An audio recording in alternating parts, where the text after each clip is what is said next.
A religião mais influente do Ocidente pode esconder no seu próprio núcleo uma estrutura muito mais sombria do que a maioria das pessoas imagina. E aqui é importante deixar isso claro desde o começo. A crítica não é às pessoas cristãs. Muita gente que segue o cristianismo é sincera, bondosa, ajuda o próximo e tenta viver da melhor forma possível. O ponto é outro.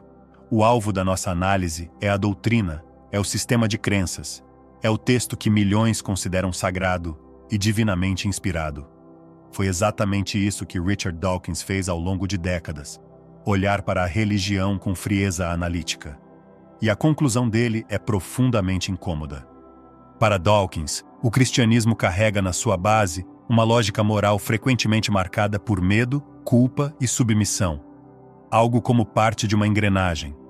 E quando você lê a Bíblia sem tentar suavizar cada passagem desconfortável, essa impressão começa a ficar difícil de ignorar. O que aparece ali não é apenas um convite à bondade, mas muitas vezes um sistema de obediência sustentado por ameaça. Foi em seu livro Deus, um delírio, que Dawkins resumiu essa visão de forma brutal, ao dizer que o Deus da Bíblia seria um dos personagens mais desagradáveis da ficção. Ciumento, vingativo, injusto e sedento por punição. É uma afirmação pesada, claro, mas a pergunta que ele levanta é simples. Será que o próprio texto sustenta essa imagem? Para responder isso, ele volta ao Antigo Testamento, porque é ali que está a base de tudo. Muita gente tenta tratar essa parte como algo superado, como se fosse apenas um estágio antigo da religião, sem relevância real para o cristianismo atual. Mas isso cria um problema, porque o próprio Jesus afirma que não veio abolir a lei, mas cumpri-la.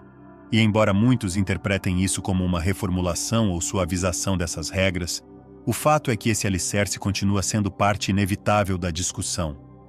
E o que esse alicerce mostra? Um Deus que exige obediência absoluta, que se declara zeloso, que pune de forma extrema quem se afasta da regra. Um dos exemplos mais conhecidos é justamente a história do dilúvio. Quase todo mundo ouviu essa narrativa de forma infantilizada. Os animais entrando na arca, o arco-íris no final, a imagem de recomeço. Mas se a gente tira a camada poética e encara o que o texto realmente descreve, a cena é outra. Segundo a narrativa, Deus olha para a humanidade, considera que ela se corrompeu e decide eliminar praticamente toda a forma de vida da terra. Homens, mulheres, crianças, bebês, grávidas, animais. Quase tudo é destruído. E é aqui que Dawkins faz a comparação incômoda. Se qualquer líder humano exterminasse populações inteiras porque julgou seu comportamento indigno, nós o chamaríamos de monstro. Chamaríamos isso de massacre. Mas quando a ação aparece na Bíblia, recebe o nome de justiça. E é justamente esse contraste que ele considera moralmente alarmante. Para Dawkins, isso não se parece com a atitude de um pai amoroso, mas com a lógica de um soberano absoluto que responde à desobediência com aniquilação. E o dilúvio não seria um caso isolado. Há trechos do Antigo Testamento em que a ordem é invadir cidades e exterminar tudo. Não apenas combatentes, mas também mulheres, crianças e bebês. Em alguns casos, o texto ainda preserva as jovens virgens como espólio. E aqui a crítica fica ainda mais dura, porque já não se trata apenas de violência de guerra, mas de extermínio misturado com dominação. O ponto central de Dawkins é que essas passagens não podem ser ignoradas como se fossem detalhes irrelevantes, porque elas estão dentro do livro tratado por tantos como fonte máxima de moralidade. Quando essas passagens são lidas sem maquiagem, sem desculpas e sem aquele esforço constante de explicar o inexplicável, o que aparece não é sabedoria escondida. É horror. Não existe ali uma moral profunda esperando para ser descoberta. A mensagem, no fundo, é muito mais crua. Obedeça ou seja destruído. E esse ponto é decisivo, porque no momento em que alguém aceita que uma autoridade suprema pode ordenar a morte de inocentes e ainda assim continuar sendo chamada de boa, algo essencial no senso moral já foi distorcido. A partir daí, bondade deixa de ser aquilo que é justo, compassivo e humano, e passa a ser simplesmente aquilo que o mais poderoso mandou. Mas muita gente responde com a defesa mais conhecida de todas. Isso era o Antigo Testamento. Jesus mudou tudo. Agora a mensagem é amor, perdão, misericórdia. Só que é exatamente nesse ponto que Dawkins faz a virada mais incômoda da crítica. Porque para ele, o Novo Testamento não resolve o problema moral do Antigo. Em certo sentido, ele o torna ainda mais perturbador. No Antigo Testamento, a punição era brutal, mas terminava na morte. Já o Novo Testamento introduz uma ideia muito mais extrema, a do castigo eterno. O inferno entra em cena não como correção, não como justiça proporcional, mas como punição infinita. E é aqui que a lógica começa a ficar sombria de verdade. Pense por um instante no tamanho disso. Um ser humano vive algumas décadas, erra dentro de uma existência limitada, com compreensão limitada, em circunstâncias que não escolheu totalmente. Ainda assim, a doutrina afirma que ele pode ser condenado a um sofrimento sem fim, não por 100 anos, não por 1 milhão de anos, mas para sempre. Sem pausa, sem alívio, sem segunda chance, sem término. E qual seria o motivo? Em muitos casos, simplesmente não acreditar. Nascer no lugar errado. Ser criado na religião errada. Ouvir uma mensagem que não convenceu. Ter dúvidas. Não conseguir crer. E por isso, receber como resposta uma eternidade de dor. Dawkins vê nisso uma das ideias mais cruéis já inventadas pela mente humana, porque ela transforma o medo em instrumento espiritual. Não é só uma doutrina sobre o além. É uma ferramenta psicológica poderosíssima no presente. Ela planta pavor, culpa e submissão. Diz às pessoas, inclusive às crianças, que existe algo profundamente defeituoso dentro delas. E que se elas não encontrarem a cura certa, serão punidas para sempre. Esse tipo de crença não apenas assusta, ela molda a mente. Ela produz ansiedade, dependência e medo da morte em escala profunda. E então surge a contradição que Dawkins considera incontornável. Como um Deus definido como amor absoluto pode criar um lugar de tortura eterna? Um pai amoroso não ameaça seus filhos com fogo infinito caso eles não o amem de volta. Um pai amoroso não transforma afeto em chantagem metafísica. Quando o inferno entra no centro da doutrina, a imagem de bondade divina começa a ruir, porque o sistema revela sua face mais crua. Controle pela ameaça. E logo depois vem outro pilar central do cristianismo, aquele que supostamente dá sentido a toda a estrutura. A ideia de que Jesus morreu pelos pecados da humanidade. À primeira vista, isso parece belo, até comovente. Um inocente se sacrificando por todos. Mas quando se olha para a engrenagem lógica da coisa, a história começa a soar menos nobre e mais perturbadora. A sequência seria esta: Deus cria o ser humano, estabelece regras, o ser humano falha, então Deus decide que alguém precisa sofrer para que sua justiça seja satisfeita. Ele exige sangue, e a solução apresentada é a de enviar o próprio filho para ser torturado e morto, como pagamento por uma dívida moral que os outros contraíram. Dawkins considera essa lógica profundamente problemática, porque ela transforma a justiça em substituição sacrificial. Imagine isso fora do campo religioso. Um juiz diante de um criminoso culpado dizendo que a pena será cancelada se ele puder espancar um inocente no lugar. Ninguém chamaria isso de justiça. Ninguém chamaria isso de moralidade elevada. Chamaria de aberração. E é justamente esse o ponto da crítica. A expiação funciona como a lógica do bode expiatório. Transferir culpa para outro corpo, fazer um inocente pagar e tratar isso como redenção. Só que responsabilidade moral não funciona assim. Cada pessoa responde pelos próprios atos. Culpa não é algo que deveria ser terceirizado, muito menos lavado com sofrimento ritualizado. Para Dawkins, o problema não é apenas teológico, mas moral. Porque essa estrutura ensina que violência pode purificar, que sofrimento pode resolver, que sangue tem poder redentor. E junto com isso, ensina algo ainda mais corrosivo, que o ser humano é tão falho, tão manchado, tão indigno, que apenas esse tipo de sacrifício extremo poderia consertá-lo. Em vez de incentivar reparação concreta, responsabilidade real e transformação ética, o sistema oferece uma saída simbólica. Basta crer, basta aceitar o sacrifício, basta aderir, e você está limpo.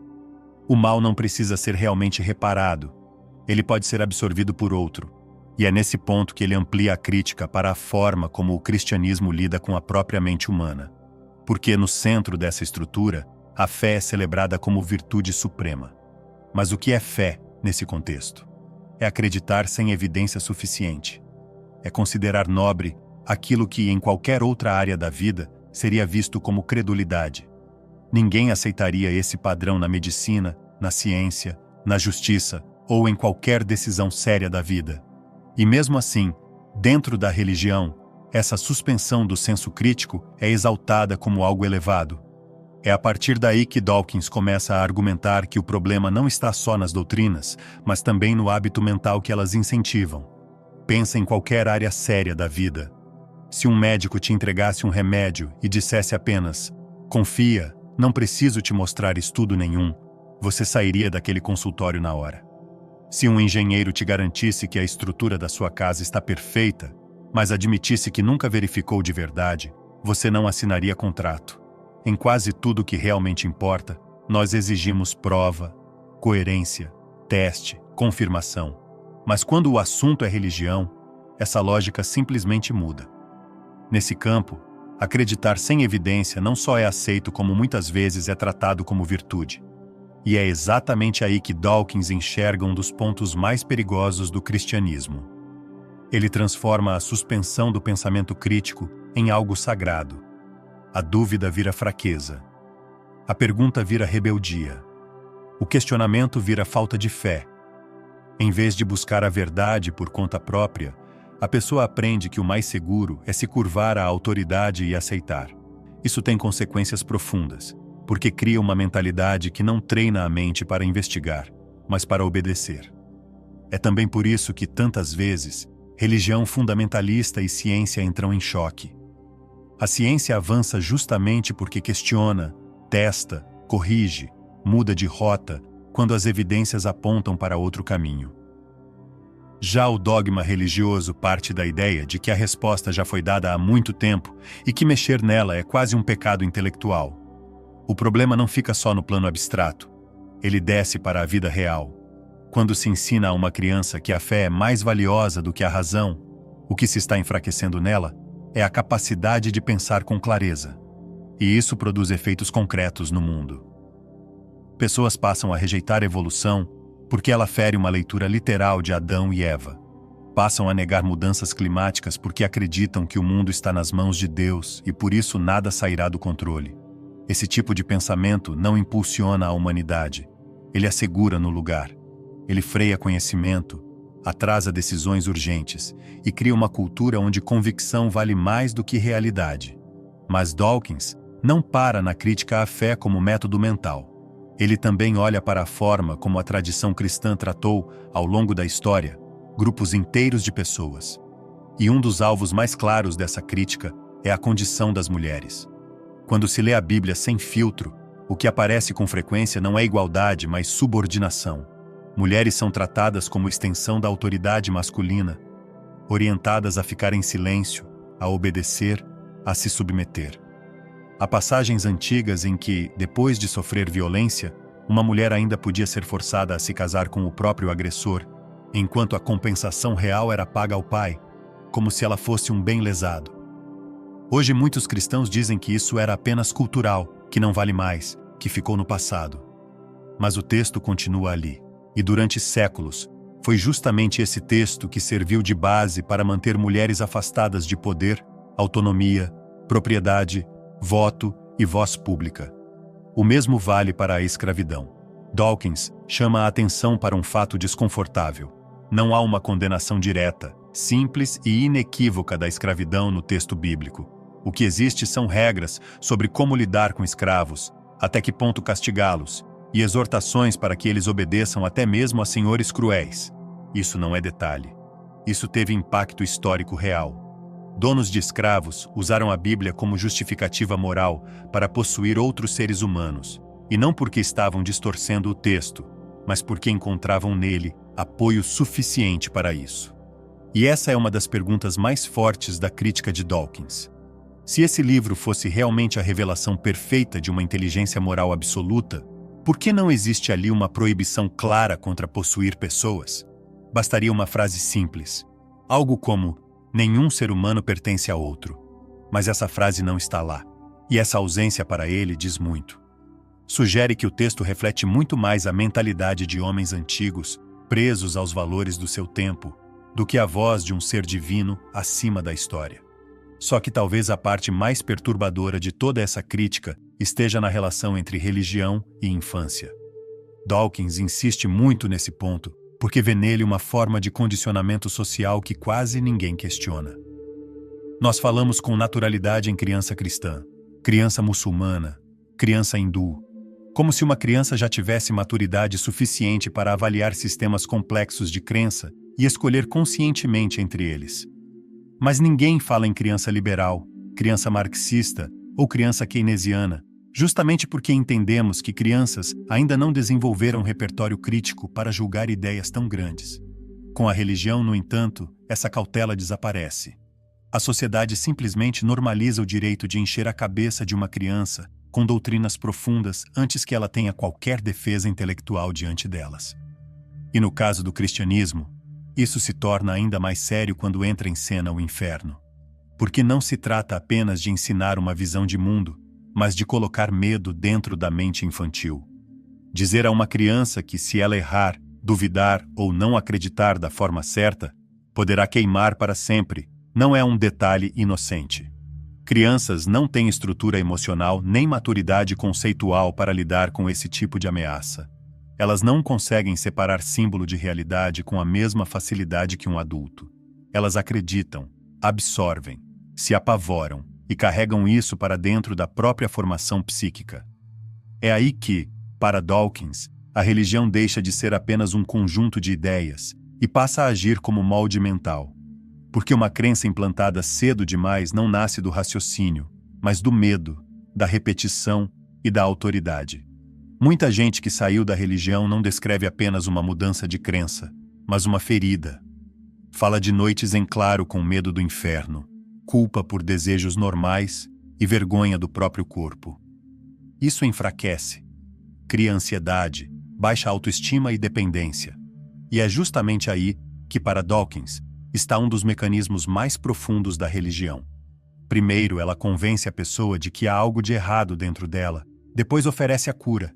Se você se sente quebrado, passa a precisar da igreja, do perdão, do ritual, da salvação. O ciclo se fecha e a dependência vira parte da estrutura. Esse padrão não aparece só na experiência individual, mas também na história.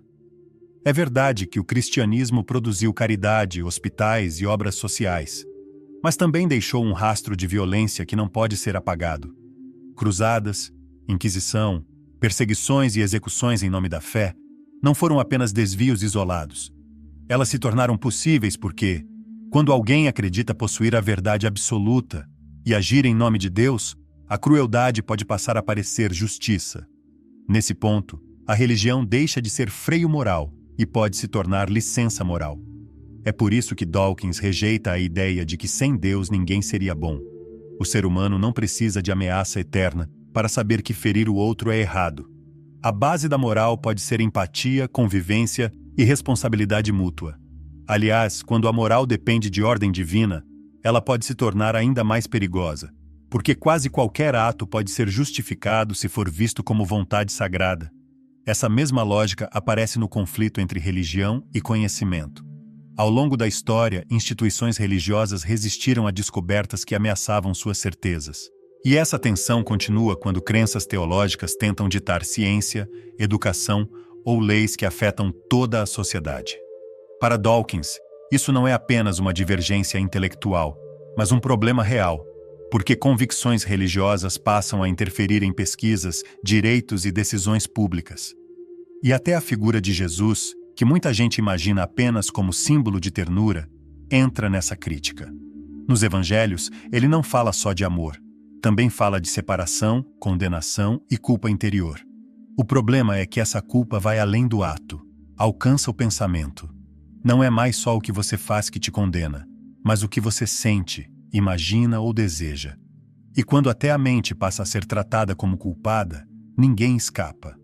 Todos falham, todos devem, todos precisam constantemente de perdão. Para Dawkins, esse é um dos motores mais poderosos do sistema.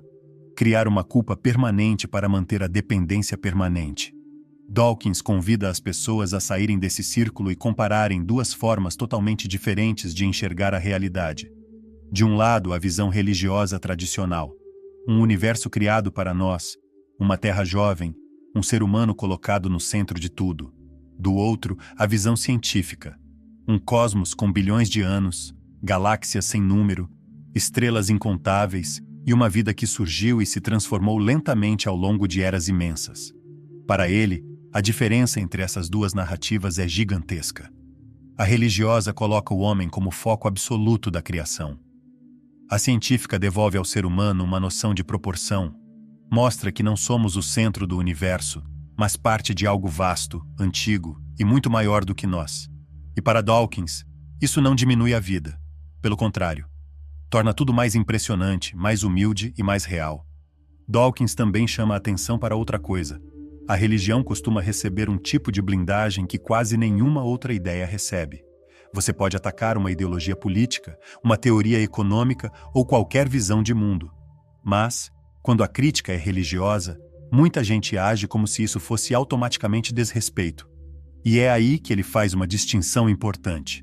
Pessoas merecem respeito, ideias não necessariamente.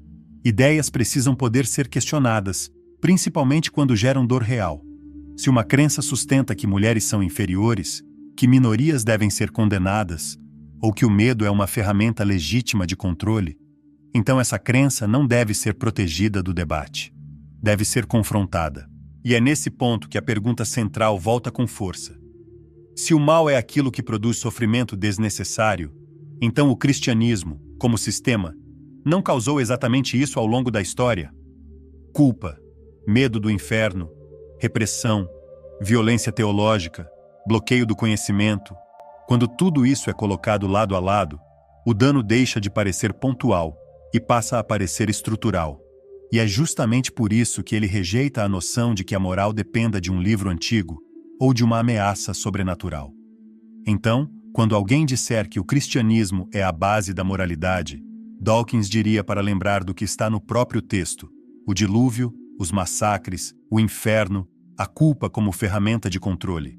A proposta dele não é ódio, mas lucidez. Não é atacar pessoas, mas examinar crenças sem medo e sem reverência automática. Ler, pensar, comparar e julgar pelo conteúdo moral real, não pela tradição. E quando isso é feito com honestidade, a conclusão dele é dura. Como sistema de crenças, o cristianismo causou sofrimento e continua causando.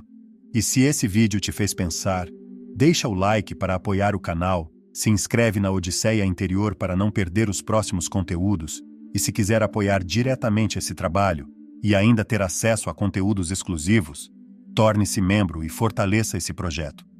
Obrigado por assistir.